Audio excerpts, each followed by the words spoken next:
गुरुर्देवो महेश्वरम्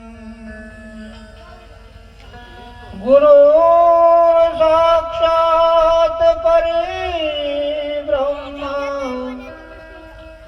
तस्मै श्री गुरुवे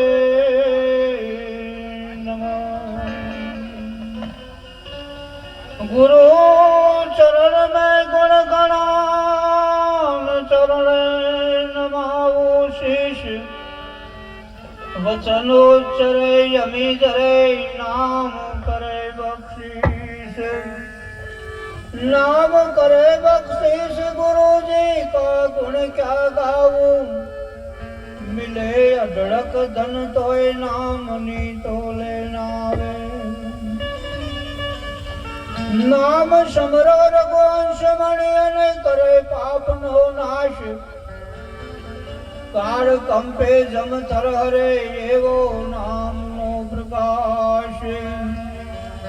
नाम रूप गुण परवसाय सदाए समझन सार।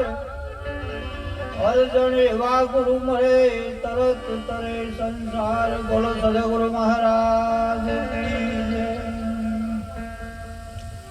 આજનો આ પવિત્ર યોગ ઓબલિયા ગામની પવિત્ર ભૂમિ પરમ વંદનીય સંત શ્રી ગણેશરામજી મહારાજના દ્વારે આવો યોગ રચી આપણને રસપરસ દર્શનનો લાભ આપ્યો બદલ કોટી કોટી વાર ધન્યવાદ।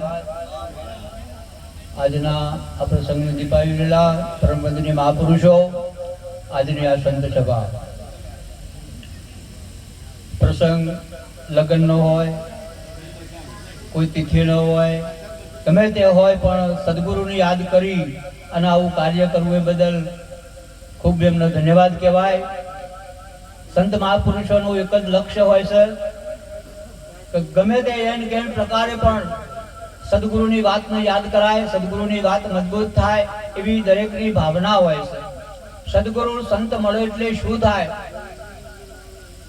એક ગામની અંદર સત્સંગ ચાલતો હતો। એ સત્સંગની અંદર મહાપુરુષો હતા, એમના બધા સેવકો સત્સંગ કરતા હતા અને સત્સંગ કરતા હતા તો એક ભાઈ અંધ હતા, ઓકે દેખાતું નતું, પણ તો જઈને પૂછ્યું કે ભાઈ તમે સંતો સત્સંગ કરો છો, ભજન કરો છો, બરાબર છે, વાત સાચી તમારી, પણ મહાપુરુષે એવું કીધું કે સંતો તમારી ઓખ ઉગાડી નાખો એવી વાતો કરી છે, તો મારી ઓખે મને દેખાતું નહીં, પણ મેં હોભળ્યું છે કે દૂધ ધોળું હોય એવું મેં મારી નજરે હોભળ્યું છે, કોનેથી નજરે જોયું નહીં, પણ એવો કોઈ ઉપાય ખરો?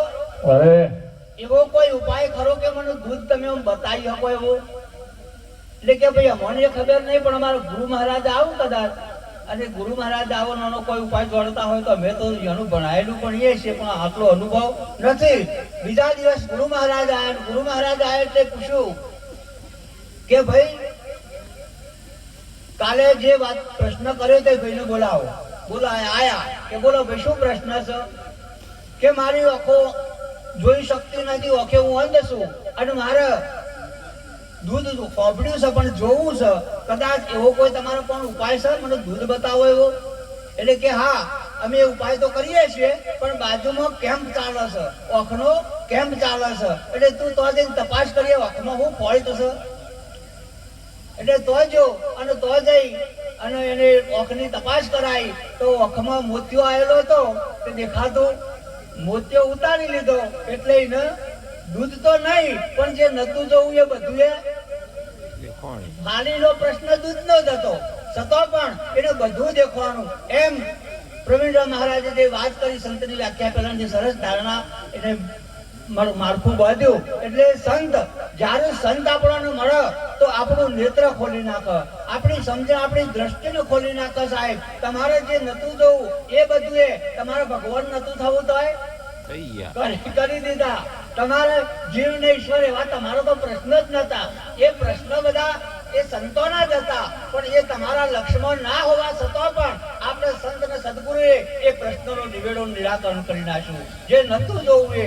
અને આવો એક દીકરીના પ્રસંગની અંદર આપણને આવો એક લાવો લેવરાયો, વિશેષ બોલવું નહીં, કારણ કે ગણેશરામ મહારાજે કીધું કે બધા સંતો માપમાં રહેજો અને માપમાં બોલજો.